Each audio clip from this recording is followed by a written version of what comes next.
Sí, mira, en una caja.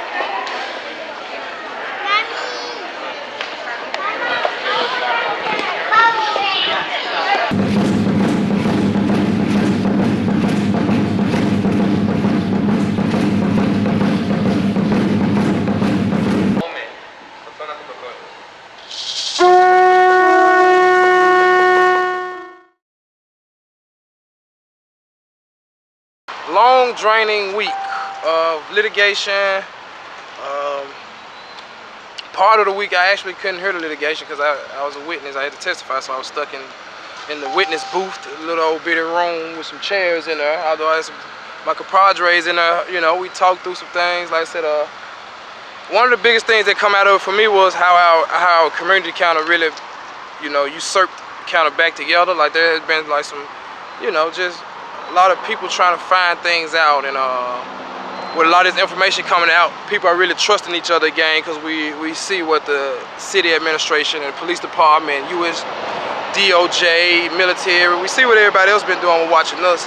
So we've been figuring out how to really doubling down on us taking care of ourselves and watching out for each other. So this trial really brought along a lot of those feelings around, you know, it was just building with each other, you know, like I said, ending the week with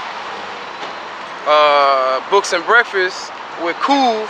It really makes it, come on bro, you might well jump on in here, really makes it worthwhile, you know what I'm saying? Like we're able to build relationships and cross boundaries and push a lot of this stuff out the way based off just learning together, growing together, going through pains together. And we still, you know, send our whole heart out to Manuel Duran because we know a lot of the spying and shit that's been done to us been done to him. You know, they just chose their time to pick him up like they've been choosing their time to pick at me. So with that, we're gonna keep building. So as far as the trial, it went well. There was evidence that was placed on me that was actually had to be taken out. They actually didn't fly right, so we worked through things. I feel like it went well. I judge it went well. Let's just hope John McCullough can finalize, you know, how far they've exceeded or impeded our rights. How much have they done it? And then think about sanctions. What kind of sanctions and what does it look like for us to stay safe from spying, from illegal spying, when nobody's a threat. We're all regular citizens just living our lives. Bubblegum machine. Probably could use it at one of the gardens. Well, So, like you said, you were in the witness room for most of the time until you came and testified. But from being there and what you heard and saw in court, what did you learn? What did you learn that you didn't know before? I learned that I was placed on the AOA list because I helped organize a free movie challenge, which I know is a baloney. Why would you know? So. You know, new things, learning lies that city administration tells, learning how all this is just magic, you know. They want to trial to be able to try to really disassemble the consent decree. They feel like if they take it to trial, they'll have a chance to really get in there and kind of vacate it. So maybe they went for the wrong reasons and it blowed up in their face, or maybe they went and it works out in their favor. So we'll just have to see how McCullough calls it.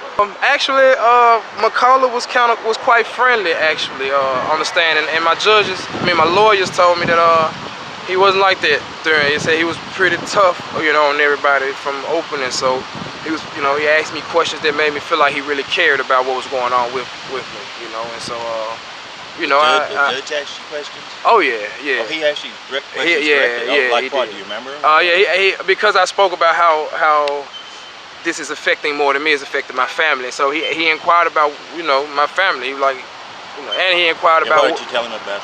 I told him that my wife, my mom, like I can't see my family like I want to, my grandma and everybody they're not calling me because they're just checking on me, they're calling me because they're frightened, and so I can't live like that. It's isolating me, isolating my people, you know. So and he seemed sincerely genuine when he asked about it. So Well, did you have any humorous moments during the week? Any funny things happen? There was a lot of funny shit happen, especially in the witness room. Let me tell you what happened. I love Elaine. Elaine, that's my dog. But so Elaine needed some Wi-Fi in the witness room, right? And so we was talking. Paul Garner and I was talking about hotspot. He was like, man, I don't have one. I was like, well, I got unlimited data. I can use my hotspot. And Elaine was like, where can I get hotspot at? Radio Shack? So that was one of the inside witness jokes where I died laughing because Radio Shack ain't even open no more, and you can't buy no hotspot from no Radio Shack. You can buy a Wi-Fi box, but another humorous point was, I guess, inside of the courtroom. There was a humorous point where they was playing back some of my videos, and yeah, and somebody heard, the courtroom heard me call Jim Strickland a dick. So everybody laughed, including Daniel Connolly, who got scolded by the city administration for it. So yeah, it was some humorous. Oh yeah, another humorous thing that happened. I saw Mike Rawlins come out the elevator. Man, come out the elevator, chewing his bubble gum. I'm sitting at the bench, so I'm the first person he see. He spoke. I said, "What's up, Bob Smith?" The man about swallowed his bubble gum. Oh boy, he was mad. I know he ain't liked it. I know he ain't liked it. So yeah, it was some funny part. The defense attorney greeted you after the trial? Yeah, Buckner Welford did. Buckner, at the time, I was actually talking to Lambert Ross, who used to work for Real Time Crime Center, who's now Homicide. And he was just talking about how him and Rawlins went through academy together, and I was like, shit, I see both of y'all thinning out, because he going bald. I was like, shit, I see both of y'all thinning out about the same time too. And he was like, nah, he got me a little bit. So at that time, Bucket was coming to tell him that they was gonna be getting ready to go back up on the stand.